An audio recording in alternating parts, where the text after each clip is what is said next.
So, kamusta po mga ka-streetwise, no? So, pag-usapan ngayon natin itong si Marcoleta. Okay? So, itong si Marcoleta nga po ay napikon sa isang babaeng vlogger. Okay. So, pangalanan na po natin kung sino tong vlogger na to, kung saan nga napikon si Marcoleta. Ito po ay walang iba kundi si Mima Alicia. Okay. So, actually, mga kababayan, no, ang nakakatawa dito, no? Talaga? Marcoleta? Pumatol ka sa vlogger? Pinatulan mo ang isang pobreng vlogger? Well, actually, mga kababayan, no, ito kasi, ako vlogger din ako eh. So, alam ko po kung paano mag-isip ang isang vlogger. So, kami, isang political vlogger, pag kami po ay pinansin na isang politiko, hindi po ito intimidation para sa amin. 'Di ba? Hindi po kami na-intimidate dito kung bagkus nga po kami pa ay na-encourage kasi nga pinatulan kami ng isang politiko. So ito para mas maganda mga kababayan, no? Nagsimula po kasi ang lahat ng yan dahil po dito sa billboard po na kumakalat no online. Actually sa South Luzon Expressway ata ito no, kung hindi ako nagkakamali no. So actually na-content ko na rin ito eh. So kasi ang point dito mga kababayan, actually bawal po ito. Kasi bukod sa katabi mo ang isang rapist, actually hindi naman bawal 'yun. Hindi kasi ang point dito, kung bakit bawal ito, kasi nga may number na. So ibig sabihin pag may number na, hindi lang basta-basta pipitsugin na billboard 'yan. Ito po ay campaign materials na po ito. So pinagbabawal po ng COMELEC 'yan. So kaya dito nga po kay COMELEC Chairman Garcia, pakitingnan naman itong billboard po ni Kibuloy at ni Marcoleta. O, di ba? O, so ngayon mga kababayan, no? So pag-usapan ngayon natin itong tugon ni Marcoleta dito nga po kay Mima Alicia. Okay, so panoorin natin to, wait lang. Kung sa marketing parang siya branding no? Kung ano yung paniniwala nyo, kung ano yung paninindigan nyo, kung ano yung pinaglalaban nyo, gusto nilang makilala na yun din ang posisyon nila. Siguro gusto nilang ma-associate sa aking paninindigan. Wala naman siguro masama doon din. Kung yung paninindigan ko ay nakakala nilang tama naman at gusto nilang katigan yun. Sino ba naman ako na sasabihin sa kanila, huwag nyo akong tutularo, huwag nyo i-associate ang sarili nyo sa akin. Pwede ba sa Malacong, may nakita kayo sa Candelaria, Quezon. Si Mayor Maki Buong Galing. May mga pictures, may mga posters din po kung pinicture nila na kasama siya. Ang dami po sa buong Candelaria. Disyembre pa lang yan. Sinasabi ko, baka mamaya yung babae niya, baka umabot ng halimbawa January, baka malito na siya sa dami ng mga tarpaulin. Kaya medyo ngayon pa lang, mag-isip ka na, Miss Vlogger, dapat maintindihan mo na marami talaga ang kumakating sa paninindigan natin. Hindi. So ngayon so nagbabanggit na siya ngayon dito ng babaeng vlogger. So ngayon kasi ang malabo kasi dito, hindi naman si Kibuloy ang pumapanig sa iyo. Ang point dito, ikaw ang pumanig kay Kibuloy. Actually, yan eh, vice versa yan eh. Pag nakakita ka ng isang poster or isang campaign paraphernalia na magkatabi kayo, so ito po ay pagpanig po sa bawat isa. 'Di ba? Actually ako mga kababayan, kunwari politiko ako. Kahit hindi na ako politiko, ayoko pong makita yung mukha ko nakatabi ko si Kibuloy, parang ganyan. Ayan. Ako lang gumawa niyan. Pero kung seriously, ipapakalat ninyo yung ganyang klaseng picture sa lansangan, ayoko. 'Di ba? Kasi ang point dito, no, kasi ang sinasabi ni Marcoleta, hindi niya naman daw po mapipigilan kung ang mga tao daw po na katulad nga daw po ni Kibuloy ay papanig sa kanya. Yes, totoo 'yun. Pero ikaw, nakasama mo si Kibuloy sa picture, ibig sabihin nun, pagpanig rin to sa kanya. Kasi both sides ito eh, dalawa kayo sa picture. Sino ba si Kibuloy? Si Kibuloy lang po naman ay isang child molester. Si Kibuloy lang naman po ay isang nanggagahasa ng batang babae. Kahit nga lalaki eh. So, papayag ka na ma-associate ka sa isang tao ni Kibuloy because of the politics? Ang tanong dito, mga kababayan, alam ba ito ng Iglesia ni Cristo? So, dyan po kasi nagsimula yung itong pagpatol nga po ni Mima Alicia. Well, kung para kay Mima Alicia, dapat yung simbakin si Marcoleta bilang isang miyembro ng Iglesia ni Cristo. Well, opinion ng batang babae yon, ng vlogger yon. So, ba't mo papatulan? Oh, so, meron naman karapatang pumatol si Marcoleta.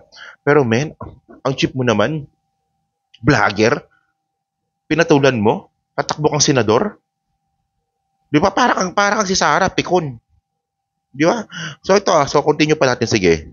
Baka umabot ng halimbawa January, baka malito na siya sa dami ng mga tarpaulin. Kaya medyo ngayon pa lang ay mag-isip ka na, Miss Vlogger, dapat maintindihan mo na marami talaga ang kumakating sa paninindigan natin. Pero ako naman, Kong, yung mga kapatid, na lalo na po yung mga malawak na kaisipan, naiintindihan po yan, Kong, eh. Ano nga? Wala akong duda dyan, Jen. Wala akong duda. Ang problema niya lang doon sa vlog niya, mayroon pa naman siyang parang pamagat. May clickbait po. Pinatitiwalag na ng kanilang mga kapatid. Talaga. Siyempre, nakita mo, kagigising mo lang eh. Hindi ka pa nakakahigop ng kahit anong kape. Mabubuisit ka rin dyan eh. Di ba? Kaya minsan, Kong, pasensya. So, nabisit si Marcoleta kay Mima. Okay. Hindi na, actually, mga kababayan kasi, ito, no? Ewan ko ba? Speechless ako dito. Hindi, kasi mga kababayan, di ba, napanood ko yung video ni Mima eh. So, opinion niya yun, na dapat, bakit si Marcoleta? Kasi ito, may papakita kong video mamaya, na sinabi ni Marcoleta sa interview niya kay Katunying, na pag ang isang politiko ay pumasok sa politika, dapat po lahat ng gagawin nito ay alam po ng pamunuan ng Iglesia ni Cristo. So, ibig sabihin nun, ano ba, pati ba yung poster, alam din ba ng Iglesia ni Cristo yan? Na tumabi ka sa isang masamang tao si Kibuloy, tinabihan mo sa isang picture. So, kung hindi alam ng Iglesia ni Cristo yan, dapat ka nang itiwalag. Di ba? Ayun na naman yung point dito. Pero wala patola kasi continue pa natin, sige. Ako naman, Kong, naniniwala ko, ayaw nyo ng kaaway. Pero para sa akin, Kong, makinig ang isip nun.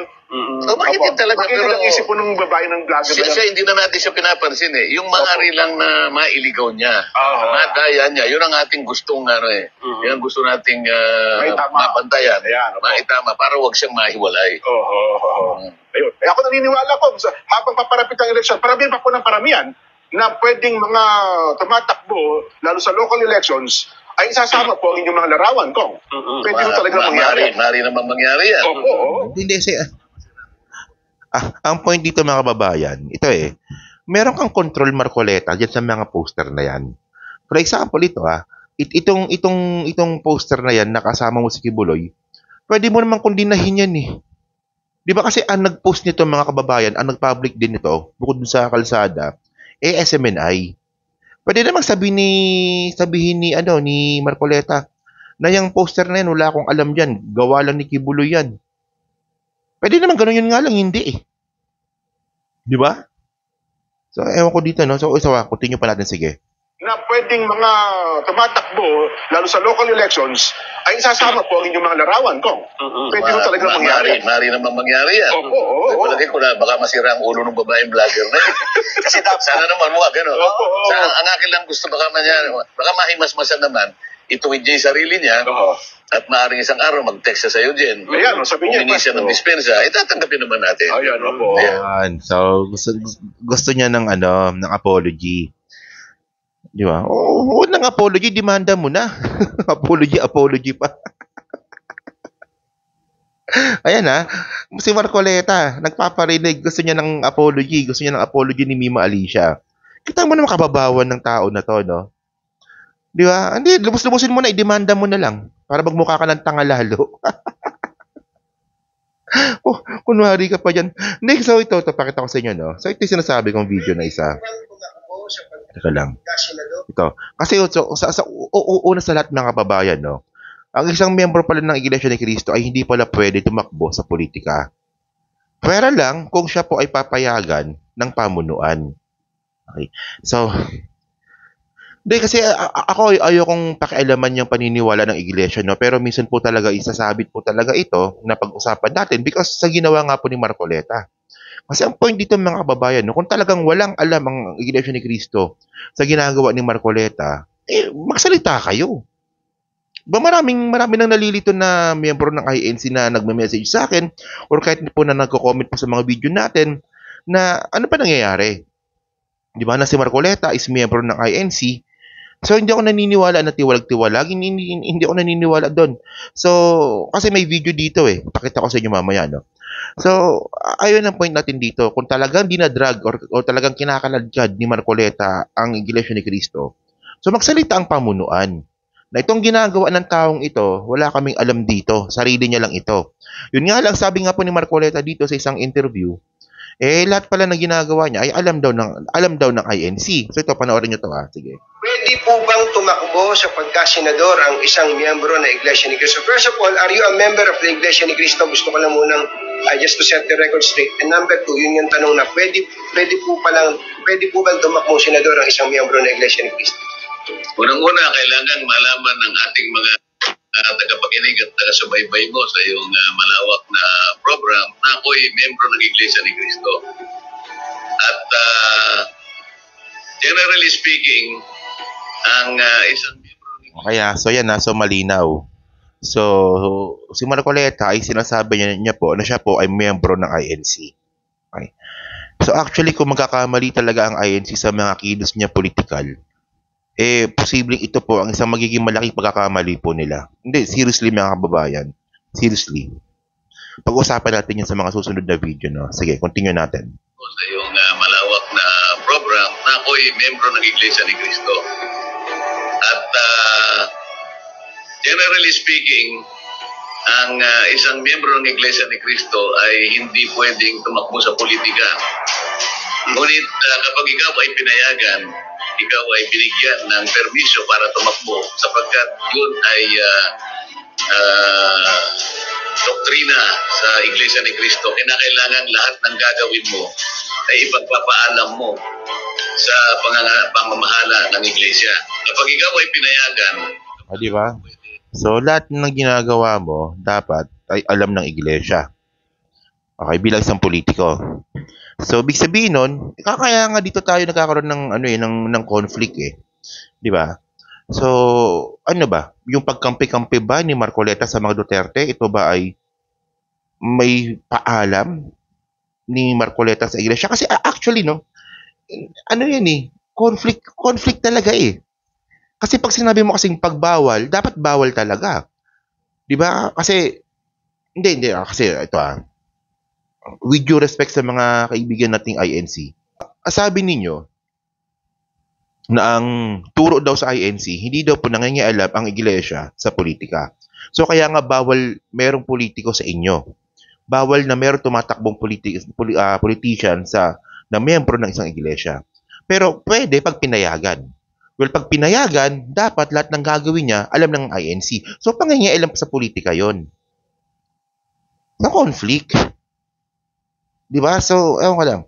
Baka mali lang ako ng pagkakaintindi, pero para sa akin, ayun ang pagkakaintindi ko. Diba? Pero ang malinaw dito mga kababayan, di ba? Pikon pala to si Marcoleta Wala ka pala Para ka palang si Sara Hindi nga seriously, no? Kasi tandaan yung mga kababayan na itong politika sa Pilipinas, bilang isang politician, ay parte po ang makriticize ka ni naman. Pero yung sasabihin mo na itong babae na to baka masiraan ng ulo, kailangan niya mag-apologize, iba yon, ibang level naman na yon. Di ba? Tulad ng sinabi ko, as if naman na nakaka-intimidate yan. Hindi po nakaka-intimidate yan. Papatulan mo, vlogger, di natuwa pa lalo yan. So, ewan ko. Medyo mahina yung pag-analyze ni Marcoleta. Papasok-pasok ka dyan, hindi mo pala alam. Okay. So yun mga ka-street race, so yan po sa Team Replay. Ano nga po masabi nyo nga po dito sa content ngayon natin. No? Kayo ba naniniwala ba kayo dito sa sinasabi ni Marcoleta? Di ba? At sa tingin nyo ba, si Mima Alicia ba yung pinaparinggan niya dito? Kasi nakausap po si Mime. Di ba? Sa tingin niya siya So yun mga ka-street race, so pa-comment lang po sa baba at binabasa ko pong lahat yan. Nandiyan po sa Team Replay. Siyempre, pa-like, pa-subscribe. At kung di naman kalabisan, pa-share na rin po ng video po na to. So hanggang sa muli po, kita na lang ulit tayo sa susunod nating content. So thank you, salamat, and bye-bye.